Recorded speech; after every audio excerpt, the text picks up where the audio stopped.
Hello again everyone, welcome back again di Bitcoin Update. Hari Jumat sudah, so happy weekend buat teman-teman semuanya. Saya doakan sehat selalu dan semoga weekend kalian menyenangkan. Guys, saya mau info besok di hari Sabtu siang ya, saya akan ada keperluan, nanti mau keluar. Jadi sebelum saya keluar, kita live streaming dulu ya. Kita ketemu di Discord, di Discord ya. Kalau Discord ya teman-teman SAG ya. Ya kita ketemu di YouTube lah ya teman-teman. Dan ini thanks buat teman-teman SAG yang bisa dibilang berbaik hati ya. Mau berbagi seputar ini. Ini jadi sebenarnya lebih kepada ada pertanyaan yang menurut saya menarik banget dari salah satu member kita, Anur kalau saya nggak salah ya. Ya dia pertanyaannya sebenarnya sederhana, gimana sih caranya kita tahu dan kondisi gimana caranya kita tahu kondisi kita tuh sebenarnya udah membaik gitu. Apakah semuanya bergantung dari win rate ya kan? Apakah semua bergantung dari profit gitu? Sebenarnya enggak, karena kalau kita melihat secara keseluruhan yang kita cari itu adalah seberapa kita tenang di market gitu. Oke, ketika kita eksekusi, ketika kita melakukan transaksi, apakah kita masih menyalahi aturan atau mungkin masih transaksi secara random gitu kan? Atau semuanya sudah terukur dan bisa dibilang tingkat tenangnya kita tuh udah bagus gitu. Jadi kita udah lagi nggak yang namanya kayaknya begini nih, kayaknya begitu nih, nggak kayaknya gitu. Tapi kita punya sistem yang udah ngatur kita bahwa kalau kamu lihat ini, maka akan jadi B, A, B, C, D, eksekusinya begini. Nah, lebih kurangnya begitu ya. Dan itu lebih baik sebenarnya daripada win rate dan berbicara soal profit. Kenapa? Karena profit itu adalah hasil akhir. Win rate adalah dari hasil sistem. Maka kalau keduanya yang tadi saya ceritakan diikuti dengan baik prosesnya, harusnya nggak jadi masalah ya. Secara jangka panjang bisa ngasilin win rate dan profit yang I think bisa cukup ideal. Ya sebenarnya kalau win rate juga tergantung sih risk to reward ratio kamu gimana. Kalau risk to reward 1:1, win rate lebih cepat, lebih tinggi. Bahkan ada yang negatif R. Saya tahu ada satu influencer luar, dia negatif R, artinya kalau dia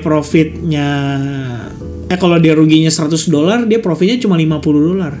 Jadi cuma nyari duit ya lebih cepat gitu teman-teman. Nah itu win rate akan lebih gampang untuk mendapatkan win rate yang tinggi. Tapi memang harus tinggi, karena kalau dia salah, dia rugi, susah balikinya, harus 2 kali profit, 3 kali profit gitu kira-kira ya. Tapi kita bukan lagi mau ngomongin itu ya, kita mau kasih update kalian seputar kondisi perkembangan market crypto per hari ini. Setelah kemarin ada approval dari Genius Act, kemudian Anti-CBDC Surveillance Act, dan satu lagi adalah Clarity Act. Ya so far sih market reactionnya ya begini aja ya teman-teman. Kita nggak ngelihat dia euphoric, kita juga nggak ngelihat dia bullish banget, biasa aja ya, bolak-balik doang. In fact, sejak kita ngebentuk candle bearish engulfing di hari Selasa lalu, ini posisi harganya itu masih konsolidasi di dalam range tersebut. Nah, saya sempat memanfaatkan. So I have a long setup di sini. Per semalam banget. Ya, saya share di SAG juga. Saya lihat we have a breakout dari trend line. So awalnya kayak begini. Saya lihat ini adalah zona 62, 79 and 70%. Jadi kita ngelihatnya kayak gini guys awal-awal. Nih, tuh ya. Ya saya post di situ.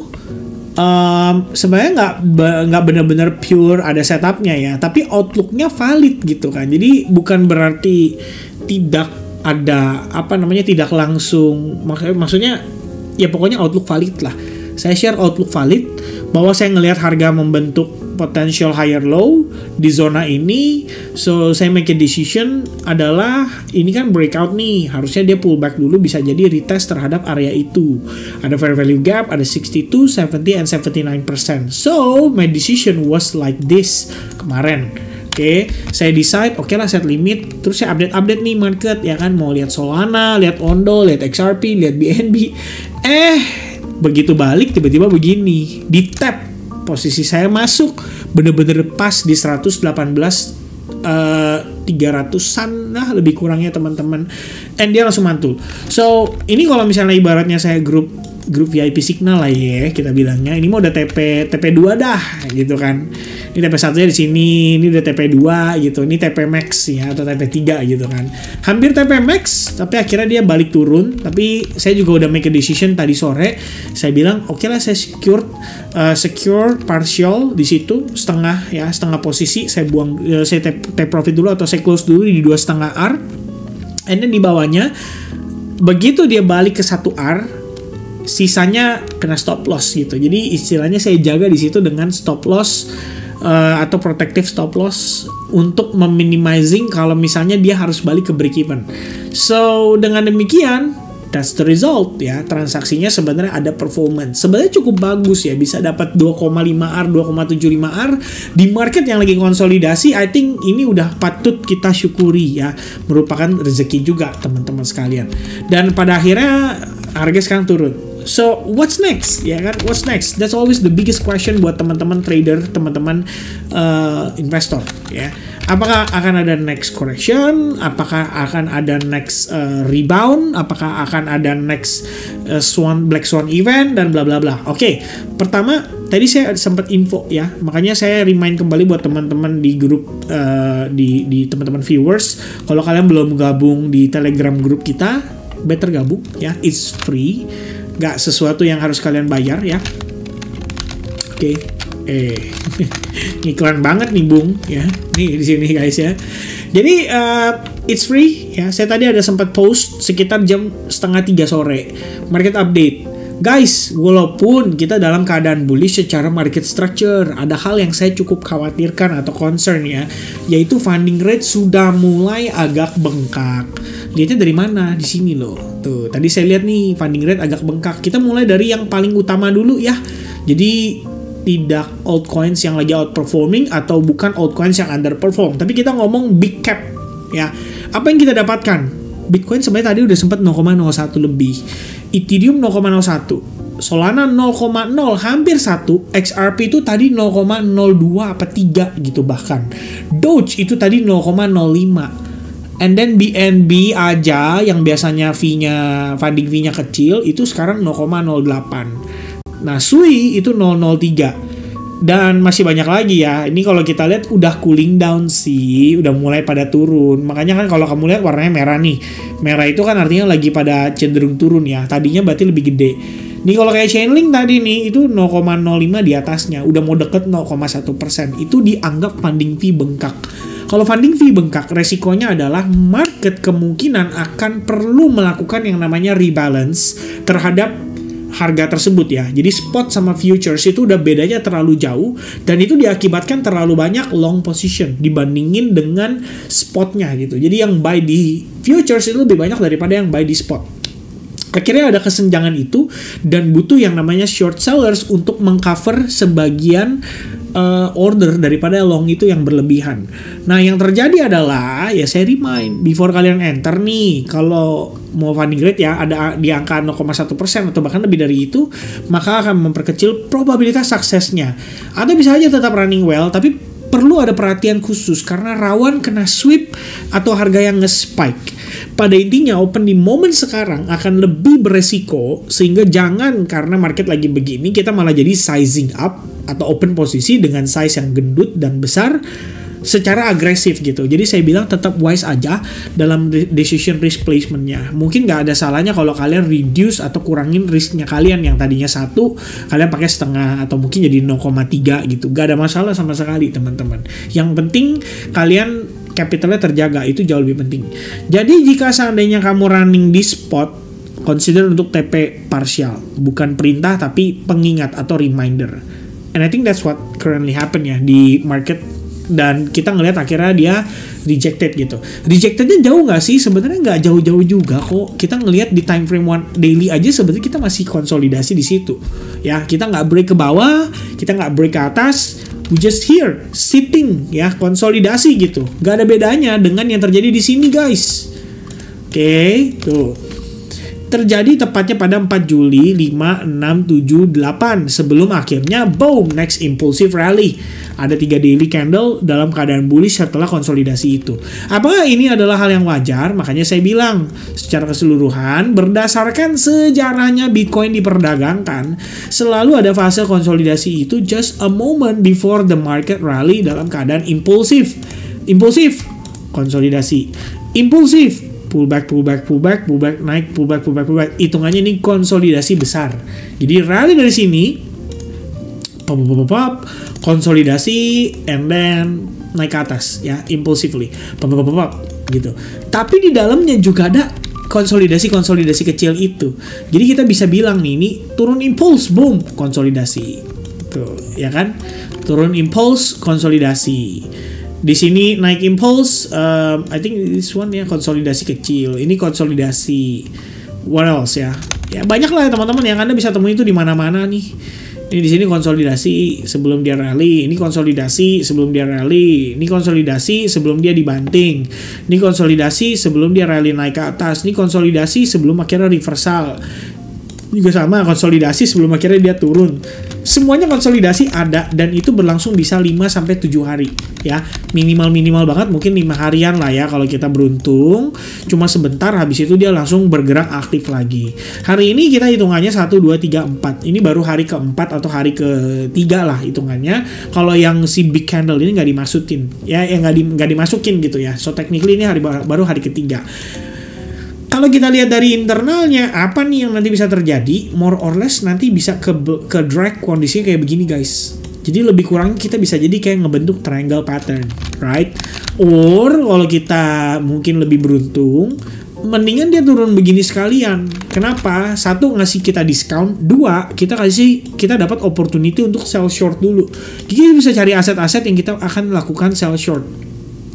Itu lebih menarik menurut saya ya. Jadi kalau misalkan sekarang gimana, ini aja mau closing jam 11. Oke, saya breakdown nih analisisnya biar kamu ada gambaran ya. Kalau kamu lihat nih di time frame 2 jam, kita tuh punya SNR di zona ini ya, kira-kira begini teman-teman, right? So that's the zone dimana kita kelihatannya ngebentuk sebuah SNR. Nah sebetulnya internally kita tuh ada yang namanya kondisi membentuk sebuah channel. Dari channel ini kita lagi udah break ya. Tapi setelah dia berhasil break channelnya, dia somehow masih kelihatan struggling untuk bertahan di atas SNR itu ya. Kayaknya ada sellers, tapi sellersnya juga susah ditahan-tahan terus. Ada orang yang nge-buy yang coba nahan di kisaran zona di atas itu. Menurut saya, kalau kita bisa close di bawahnya, terutama perspektif time frame, either itu 2 jam atau 4 jam atau bahkan 1 jam aja yang paling minimal banget, 1 jam aja dia bisa closing di bawah situ, ini jadi menarik ya, karena kalau misalnya dia bisa closing di bawah situ, ini hitungannya kita udah create lower low. Nah, any pullback after that itu bakal jadi opportunity untuk sell shorting. Di sisi lain, harga di sini ketahan karena di sini juga kita lihat ada udah valid ya karena udah ada rejection. Harga ini high-nya ya, atau kedua high point ini bisa dipakai untuk kita nanti ketemu. Ini by the way 1 detik lagi. Tuh, closingnya di atas guys ya. Bukan di atas lah, kita bisa bilang ini di SNR-nya pas gitu. Nggak lebih rendah, tapi nggak lebih tingginya juga nggak jauh. Kita bilang di tengah-tengah gitu ya. Nah kalau kita lihat nih, at least ya previous structure banget guys ya. Kita pakai di sini Fibonacci itu rejectionnya pas di 70% retracement. Kalau misalnya acuannya dari situ, harusnya kita bisa testing sampai 113 nih. Lebih kurangnya di zona ini ya, yang kita perlu waspadai sama-sama bisa menjadi target penurunan dari Bitcoin. Di satu sisi jadi selling short opportunity, di satu sisi ini menjadi potensi diskon yang baik dan menarik ya di zona yang sama, tepatnya pada perspektif time frame daily. Ini saya udah jelasin di previous video update bahwa merupakan zona fair value gap antara 112.000 sampai 115.000 ada di tengah-tengah ini. Nah, kita bisa testing ke sini. Ini pun sudah menarik. Kenapa? Karena merupakan zona previous support and resistance, or I can say sebagai previous all time high. So, itu zona yang sangat menarik sekali. Kalau memang Bitcoin mau turun, ya dicatat tuh. Kalau memang Bitcoin mau turun. Kalau nggak mau turun gimana, Vin? Ya udah dia konsolidasi. Ya udahlah, sabar-sabar ya. 4-5 hari nanti tunggu ada big move-nya, baru kemudian kita bisa follow up lagi dan mungkin bisa manfaatin di altcoins-nya lagi, ya. Oke, anyway guys, kalian mau update yang kemarin sempet nonton ya di previous video update. Nyesel nggak sih Vin udah SL Plus gitu kan, udah out di sini dengan protective stop loss? Saya nggak sama sekali ya. Bagusnya dia udah creating new structure ya. Kan kita udah break nih dari SNR ini. Sebenarnya kita mau testing ke SNR berikutnya. Tapi intinya adalah kalau kita lihat Bitcoin yang turun segitu jauh, Ethereum itu masih bertahan dengan baik. Ini internalnya aja udah ada structure yang kita bisa pakai. So technically structure-nya nanti bisa kayak begini, bisa jadi opportunity. Ya tapi mungkin akan saya bahas di video yang lain aja. Sementara hari ini karena kita juga ngelihat marketnya udah mulai ada gejolak, minimal untuk internalnya ya. Ya udahlah, kita anggap ini sebagai video update Bitcoin dulu. Nanti berikutnya baru saya cek nih teman-teman kira-kira komentarnya di kolom komen yang di bagian pin komen itu pada bahas apa aja ya yang kira-kira menarik buat kita review. Dan kalaupun teman-teman tertarik ya untuk dibahas, tolong kasih tahu saya apa alasannya. Misalnya contoh Algorand kok karena bentar lagi mau Piala Dunia misalnya begitu, atau apalah ya teman-teman. But at least please let me know what's the reason. Oke, supaya lebih enak untuk kita bahas lebih detail. Dan dari teman-teman bisa support dari sisi fundamental atau news event atau beritanya. Ya, lebih kurang untuk si Bitcoin seperti itu. So, kita ambigu ya, apakah ini akan turun, apakah ini akan naik. Cuman yang namanya harga udah naik segini banyak pun, kalaupun dia konsolidasi ataupun dia turun, kedua hal ini saya anggap adalah hal yang wajar dan justru malah jadi opportunity yang menarik untuk dimanfaatkan.